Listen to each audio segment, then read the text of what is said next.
I think that so that tweet, my understanding about that tweet was that she was saying that there should be a way for creators to get credit for content that they do on other people's channels, because apparently there are some streamers who spend most of their time on other people's channels, and they're not considered big streamers, or they're passed up for opportunities because they don't stream that much. But their work on other people's channels aren't taken seriously. Yeah. While I understand that happens, this is just really bad business sense. If you have a person you want to work with, you guys should have a joint channel, or joint stream it, or even just stream on your own stream the content that is happening on another stream. Like, there are many ways to achieve the same exact thing that she's talking about within the system. But, like, I guess that she's trying to say that there are people who, like, have stream anxiety or something. Which is like, well, I mean, if you have anxiety about streaming, maybe this is the wrong fucking career path. You know? Like, I don't know what to tell you. Oh.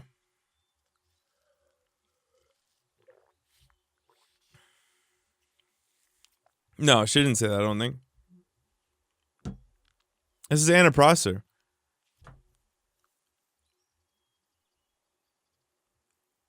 Why'd you want... Yeah, that's the thing. Like, it would actually be worse, I think, to have something like that in the... Like, in writing or something, or, like, actually implemented. I don't know. The odds that they do it right.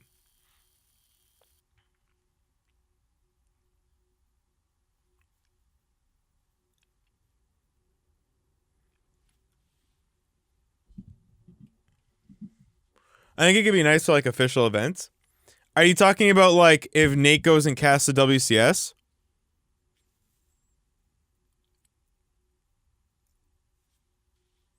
Oh, okay. Yo, are you in here to tell my chat they're a bunch of idiots? Hello? Sorry, what? Are you in here to tell my chat they're a bunch of idiots? No. The guy he said... I was hoping that for once it was someone aside from me doing that. Well, I mean, depends what their opinion is. We can't treat your chat as one, massive blob. Some people are smart. I do. This it makes it easier to talk to them. It's brought down by the worst of them and pulled up by the best, you know? Okay, so what was her example? Do you remember? In this, did you read the thread? I read, yeah, but it's a long for example, thread, bro. There's a lot of tweets. It literally says, for example. Like, why would this guy say, if you would give any examples? Like, you could just Control F the word example. Okay, I'll read it. If I could assign a producer role to Brit Weisman on Extra Brains, and her creator dashboard would show those hours broadcast viewership, etc., she'd get deserved credit for a stream on my channel that I couldn't do without her. For example, if DJ Wheat could tag me as a co-host for his channel during Extra Brains, and I could reflect those hours streamed and viewership in my own creator dashboard, we wouldn't have to simul-stream on 2 channels and divide our chat. For example, if Seltzer Please could be tagged as a cast member during esports events and her creator dashboard showed those event analytics, Twitch could accurately perceive how constantly she is live on platform and the huge impact she has. Okay, but this is silly because it's all about, like, those numbers are only relevant for Twitch for ads. So, like, what are they going to do? Give you ad revenue for time you spend on other channels? I'm not sure what her exact argument is. The one thing that I could see it being useful for, though, is imagine you like sponsors and stuff. Yeah, for sponsors that don't have stream overlays, but have like actual product placement sponsor stuff, you know? Yeah. So like that could be very useful for. I could definitely see that. I mean, imagine you do like some casting, IEM Katowice or whatever, and you do it on the ESL C stream or on their actual platform. It would be really nice if you could somehow show. If I could show Team Liquid, hey, look at these numbers, you know? This is sick. Yeah. That would be very nice. What gets me here is like, why don't you just keep track of those numbers yourself?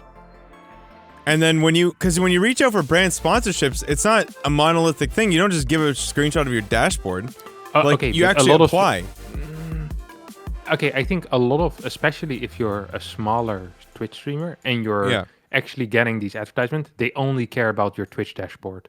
They don't give a crap what you have to say. Only if you reach out to specific ones. But if you get the more generic ones, you know, they only care about this type of stuff. Especially because with the other numbers, it's way easier to fumble and way harder for them to check, right? But the Twitch dashboard, they know has some reliability.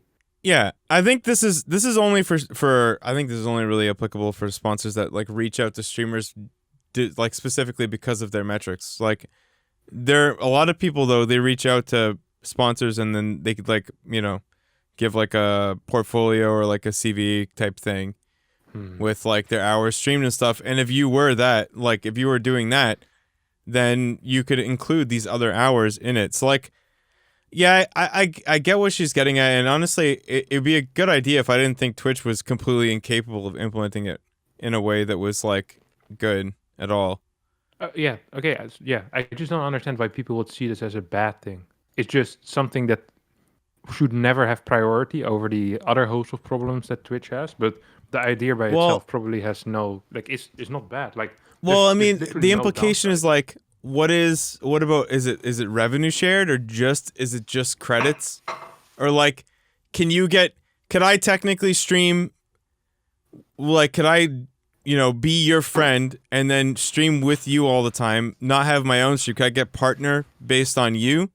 Like, there's all sorts of questions that it raises about Mm, like how like what does it impact exactly? Is it just so you can literally say, I have been on Twitch for X number of viewers, like sponsor me please? Or is it supposed to actually imply monetary things or the status of your account or because it's not gonna like streaming on if I'm streaming on your channel all the time, it's not gonna give me a Twitch channel that's successful unless I'm constantly plugging it and whatnot. You know, mhm.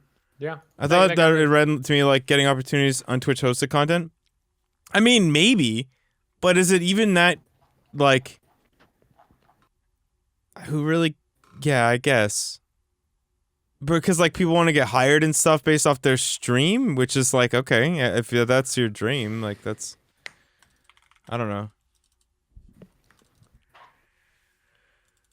I think one of the things. So this is one of uh, the things that a lot of actual hosts uh, are kind of annoyed by is that for a while there seemed to be a trend rather than hosting competent people for a job. So imagine you'd need a desk host for like Twitch Rivals or whatever. Oh, Rather, they hired big streamers instead. exactly, yeah, that is the main thing. Without realizing that there are people who are way better and actually do have a big following, just not necessarily on their own channel because But that's like like, yeah, that's you a shot at the broadcasters though, or the yeah. Yeah, yeah, but that was I think her entire point was that uh Yeah, what you but call it? Yeah, I think the entire point was just that that I think that was her starting point, no? That a lot of people weren't getting hired for work that because they didn't stream or they didn't stream on the platform at all. So right why should we hire X and Y for Twitch Rivals? that It but seems a there's very specific tool for just mainly Twitch is what she if a person has that kind of reach though, other social media metrics should reflect that. Like, what are the odds that there's a really good 5 viewer Twitch streamer that's a sick host that gets passed up over like a bigger Twitch streamer who has no Twitter following, like no no, but Instagram following, okay, but no Facebook following. Like, if you're on desk somewhere else or like on something else, you're gonna get some sort of presence from that. sure, Like, yeah, sure. Yeah. and But I, that's I think they so were mainly I think she was mainly talking about like Twitch stuff.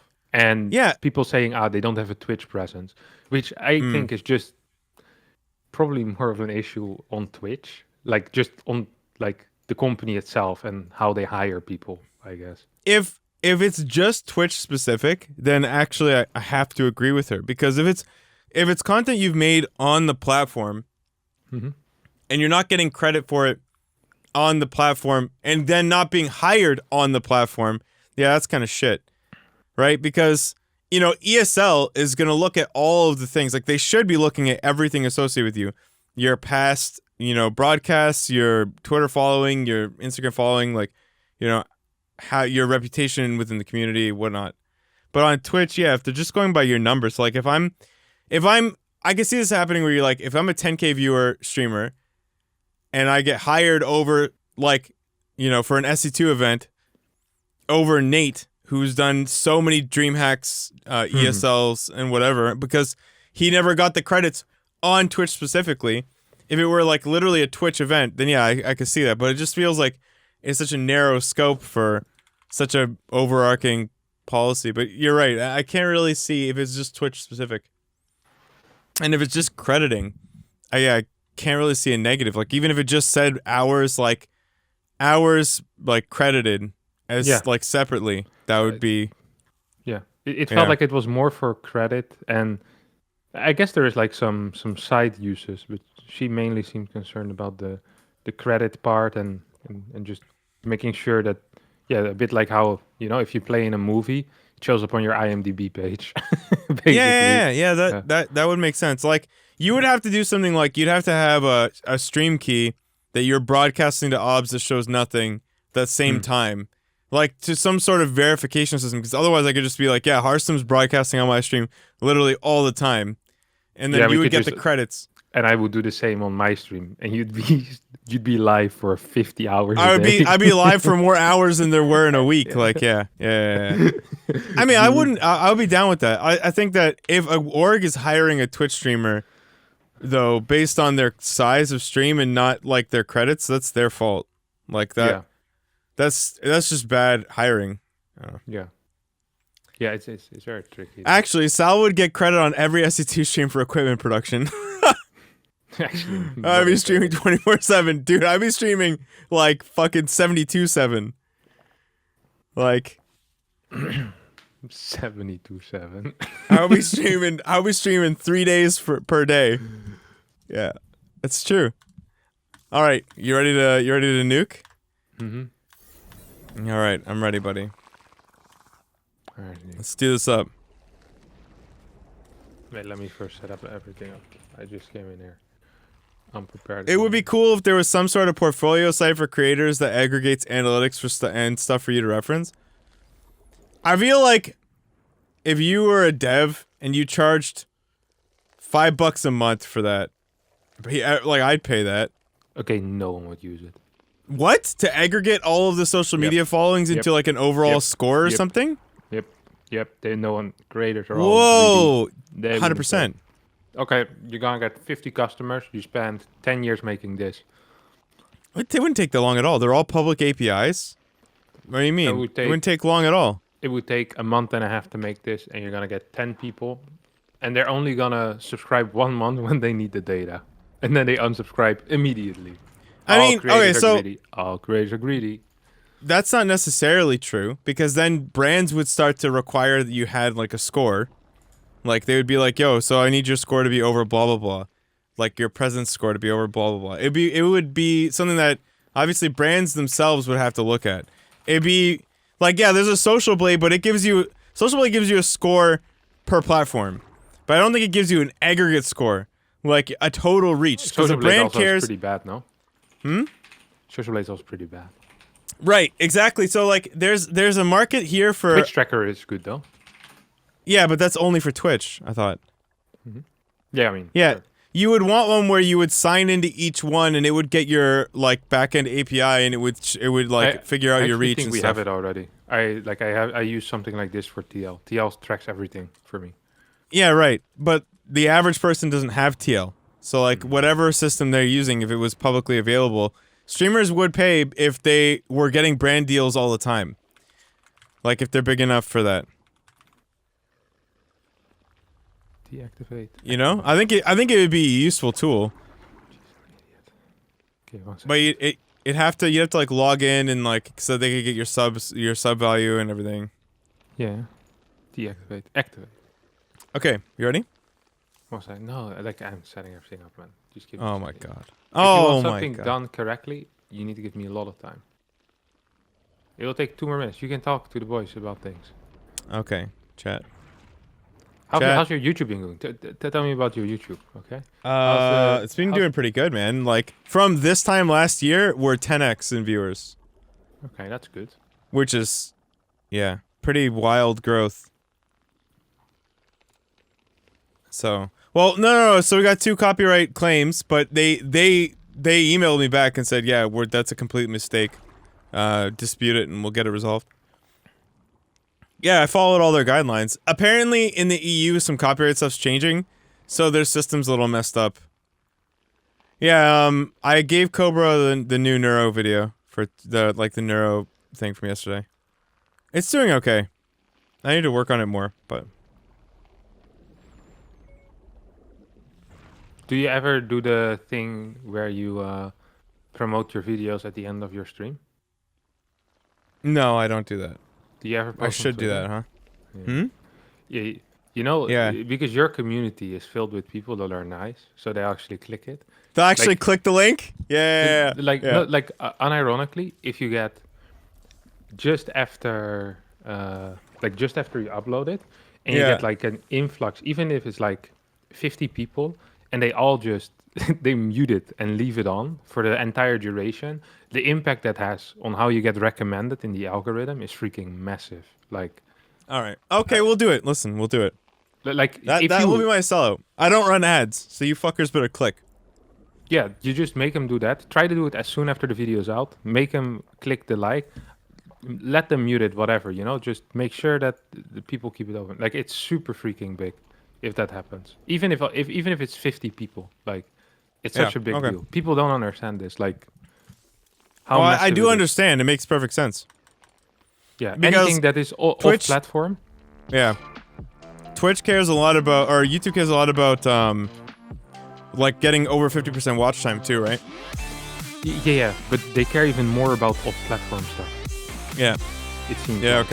okay. Like whenever your crap gets posted to Reddit, that video will boom to the it will go absolutely bananas for a bit, you know. Right. At least for a couple of hours, it will get insta recommended in like everything that it's even somewhat connected to. Thanks, William, for the sub, by the way. Yeah. Because they think it's viral or something. Yeah. Well, it is. That's how a video can become big, even if you have no subscribers. Yeah.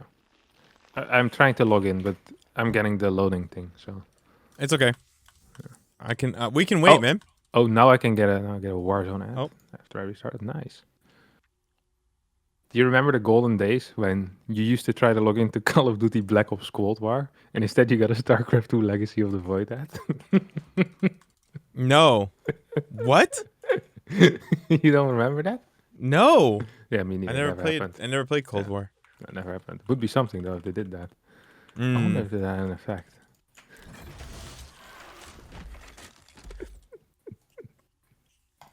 Okay, it's not launching. I need to reboot my internet, I think. Wait, is it doing the bar across? Yeah. It's because you have SC2 running in the background somewhere. Control Delete and see if you have it. Yeah, I know. Like I can remove it. I know how to fix it. I can put something in the CMD, but it will disconnect me for half a sec. Okay. So I'll be right back. I'll do my pull-ups, chat. Can't wait, Okay, I'm we'll gonna do some this. pull-ups.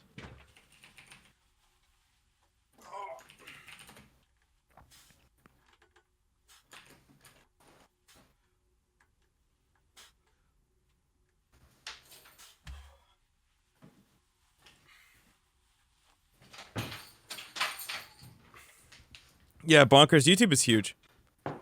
Oh my god, again? Bro. Okay, I'll do 5 more later. Chill, relax. Did you manage to do your pull-ups? I did something. How much do you know of pull-up form? Yeah, I wasn't going all the way down, right? It's probably like here. Relax, man, I'm cutting. I have 0 energy. I'm forcing myself to literally move through the world right now. Pure willpower. Wait, why are you cutting? Why? Yeah. Cause I wanna be down. I wanna get down to 15%. It's gonna take a while though. What's healthy to cut? How many calories you eat? So this time, instead of cutting, so the last time I cut, I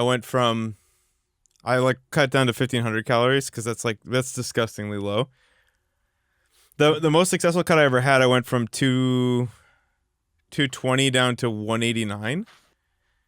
And that was on 1,500 calories because I didn't understand anything at the time. The next time, calories? 1,500. This is very suboptimal. This time, I'm eating my base calories of 2,300 calories a day. Okay. But I'm walking an hour a day and working out in the mornings. And it's working out, and I feel better than last time when I tried the same thing. I just tried to go down to 1,500. Amazing. Yeah, because there's two ways to be in a deficit. Work out more or eat less. And you should always choose work out more. Because your body adapts to whatever caloric goal you go to. If you stay there too long, your body gets used to it. So, like, if you cut to 1,500 calories for 4 months, your actual average calorie intake will be 1,400 or 1,500 calories. Like, that is what it will adapt because it thinks it's starving. So now, when you try to go back to your body's actual default, you will put on weight. So the trick is to try and easier. Which will make bulking easier. Well, but then, so yeah, like, technically you would want to bulk, but some people want to cut and stay there, because, like, you know, most people feel like the ideal physique is somewhere between 10 and 15% body fat, right? So if you cut down to 15%, you don't want to jump back up to 20 as soon as you start eating again. Yeah, makes sense. 20 though. Puts on weight differently? Well, not necessarily. If you bump it up 100 calories at a time and work out and eat a lot of protein, and, like, your body will store muscle more, like, it'll prioritize muscle over fat. That's the dream, anyway. That's the hope. Everybody's body reacts a little differently. But you would very slowly bulk over a long period of time. But it's nice weather, and I'm stuck inside all the time, so an hour a day walking gives me my 400 calories that I need to be in a deficit, and I don't, yeah. Walking is super boring, though. Running is very intense. Usually what I do is I jump on Discord with the boys, or I, like, listen to a podcast, or whatever. You know, I read that actually, if you go on walks, it's the perfect time for creative ideas to come up. Yeah, it's true. Because you're doing something, so you're not completely focused on whatever it is. It's just in the back of your head. It's a menial task, yeah. Yeah. Yeah. So it's actually better to not do any of those things if you want to get any creative ideas. Yeah. But then it's really boring. Well, the reason that walking is generally, like, so liked in the fitness community, at least right now, it's very well talked about. Like, everyone's really liking walking for cutting. The reason that everyone does that is because it doesn't screw with your recovery. Unlike if you go running or anything, like, heavy, like, let's say you do legs, like, the next day you don't want to run, but if you walk, like, you can walk an hour. Yeah. That's no problem, and it won't screw with your recovery at all. Yeah, that's the major reason. You'll remain slow forever.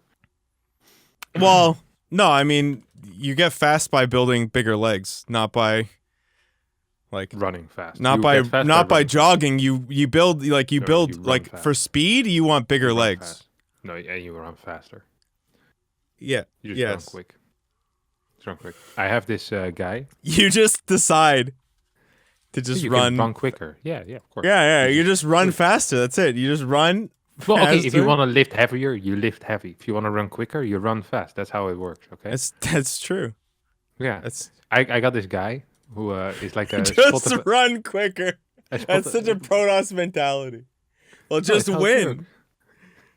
Just win. Just build the void ray outside the base instead of in your base, and it'll be fine. It'll be better. Okay, let me tell you about this guy, okay? He's called Charlie, and he's from Scotland. I can't understand the word he says, but he has a podcast about running, where he talks you through interval training. And this is what he Yeah. says. Okay, he says, if you want to run fast, you've got to train quick and train hard. Yeah. That's what he says. I just Yeah. listen to Charlie, man. Charlie knows exactly what's Yeah. going on. Interval training is solid. Yeah. Yeah. I agree. I agree. But like the way to get faster would be to do sprints, not to do like actual, not to do like a 5K or something. Charlie's light years ahead of you. Charlie told me that jogging is useless. He said you're not gonna gain any speed when you. I can't do the Scottish accent that he does. Yeah. but I mean, you're it's doing how okay. you Keep do going. that.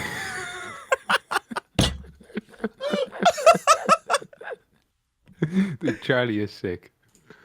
Charlie's actually really sick. I freaking love Charlie. No, man. I have him in my he's ear. right. He's right. He's Yeah, of right. course He's he's right. right. Yeah, but Yeah, that he's was a that was freaking my podcast my runner. point. Yeah. Like if you build explosive muscles, you'll be able to run faster. But like my point was that if you're walking, like you don't mess with the recovery. If you go running in any form, like you may mess with the recovery of your legs, for example. Yeah. Right? That's what they're saying. To get the calories burned, you have to do something. But that Okay, something can't mess with the muscles you've already been working. Otherwise it screws with you. Why? Okay, but why wouldn't you be able to train together with the running? So you just do less on legs, and then you just do the running. Well, because it depends on what your goals are. If you're going for a strength, dude, if you run 5x5 and you come to me and you're like, "Yeah, man, I did 5x5 and then I went for a run." I'd be like, "You did not lift heavy enough. You were walking. That somewhere there you fucked up." You know?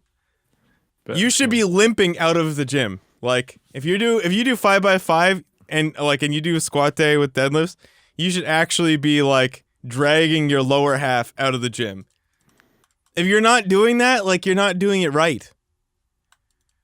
That's Actually. so like if you're somehow running and lifting that much weight, if you're going for strength specifically, like if you're doing hypertrophy or whatever, maybe you can get away with it. But yeah, I mean, it's really just like, yeah, you have to put in the amount of effort that it would be difficult to then, go jogging after. maybe. Just got to rotate muscle groups. The hard part.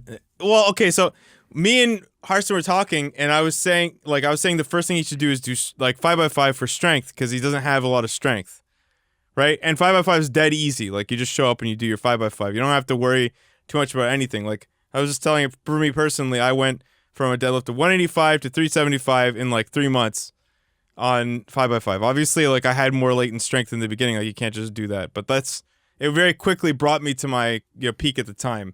In So 3 to months, yeah. you doubled your deadlift. Yes, because I was actually stronger than 185. I just never really had any kind of program ever, right? So what I was saying is that, like, that's a good place to start. Now, if you're doing compound lifts like that, you're like every other day, it's going to be hard to rotate muscle groups. The way that 5x5 works is that you're pretty much doing squats every other day. Like, Doesn't that destroy your neural system? it will. So 5x5 is something you do just to prime yourself for like then you do hypertrophy and then you do different types of progressive overload because it is, in my opinion, is too much. Squatting every other day is insane. Like I don't think unless you're like basically acquiring your newbie gains, like your newbie strength gains, like I just think it's too much. It's way too much. It's so much weight, but I mean when you're starting out, you have a lot of headroom. You have a lot of room to grow. So it's really sick for that. Okay. Plus, I also got to be honest, the 5x5 app is great. The 5x5 app is a joy. It's a genuine joy. Like, it was so easy to use. I loved it. All right, let's go. Yeah, I'm ready. I invited Alright. you to the party. You're in the party. I'm in a party. Yeah. Okay. Let's go, man. I love how this is slowly, Fridays are becoming like the podcast plus, like, Yeah, it's fun, man. Plus I like co-op. these things. every time. Well, we I like how we don't screw around like this on your day. No, on your day. Last Tuesday. What? Last Tuesday we did. Oh, we kind of did, didn't we? Last Tuesday we started with we spoke about fitness for 35 minutes, man. I That's went to true. bed at 12:15. Usually already be asleep for 45 minutes at that point. My neural system gotta hit the next day. Ridiculous. It's fucking with his recovery chat. Yeah, I do. I was using Strongless 5x5, but this time I just bought Strong app because it's just the best. It's the best. It's Strongless 5x5, but for every kind of lift. And you could even put in your the relative effort, perceived relative effort, the RPE. Okay, let's start this thing before we never do. Let's go. Interesting.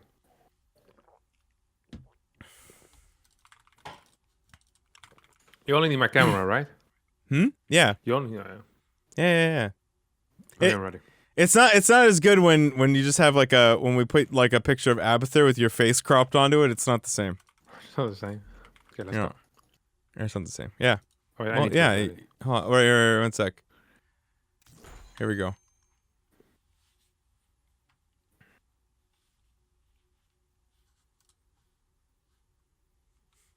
Actually, I should really quickly check.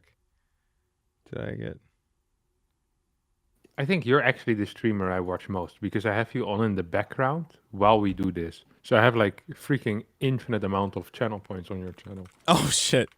Dude, you should do some wagers, man. There are a bunch of gambling degenerates in here. You're a leader. Hearthstone does have a really expressive face. I thought, it was kind of cut off. I thought it was a very expensive face. Like, Jesus. Pay a lot for this bad boy. Oh, CTG is in the UpATree channel. Is he just gonna flame us while we're in game? He's just chilling, yeah. Look at him. Shit. Oh, that guy, man. He's great. CTG. Oh, his lips are probably 5K. Yeah. Probably. Alright. Hello? Hello, I'm ready. Yeah, you're party leader.